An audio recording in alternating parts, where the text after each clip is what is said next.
imagine freaky girl under the sheets. Would you love when things start slowing down? I know you got me, baby.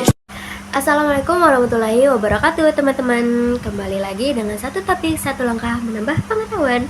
Kali ini kita akan membahas lagi pembahasan yang sama, yaitu tentang fikih jinayah. Jadi tonton videonya sampai habis.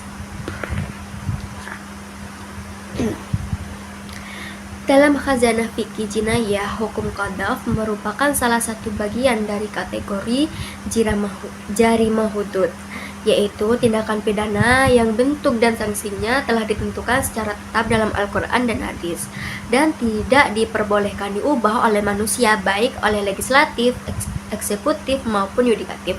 Qadhaf secara terminologis berasal dari bahasa Arab yang berarti melempar atau melontarkan, tetapi dalam konteks hukum Islam, istilah ini merujuk pada tindakan menuduh seseorang, khususnya perempuan, telah melakukan zina atau hubungan seksual tanpa ikatan sah, tanpa didukung oleh minimal 4 orang saksi laki-laki yang adil dan menyaksikan secara langsung perbuatan tersebut.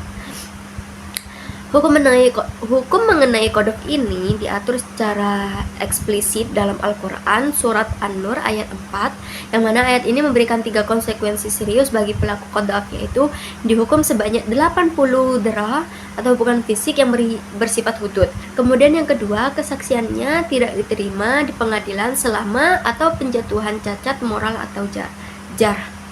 Yang ketiga, dicap sebagai orang fasik, yaitu seseorang yang telah keluar dari batas-batas kebenaran dalam syariat Islam.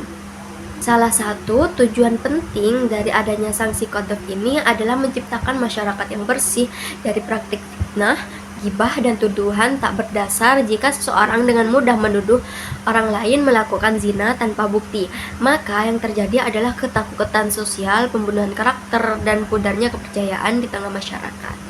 Maka dari itu, dalam konteks hukum pidana Islam, qadhaf bukan sekedar pelanggaran verbal, melainkan juga kejahatan moral dan sosial yang mengancam nilai-nilai dasar kemanusiaan.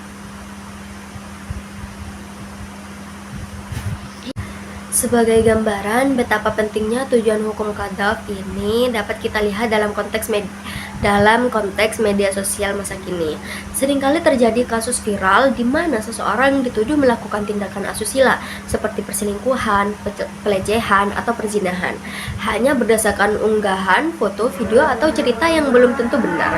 Dalam banyak kasus, individu yang dituduh mengalami tekanan psikologis yang berat dikeluarkan dari pekerjaannya hingga dihukum oleh masyarakat secara sosial, padahal belum terbukti bersalah.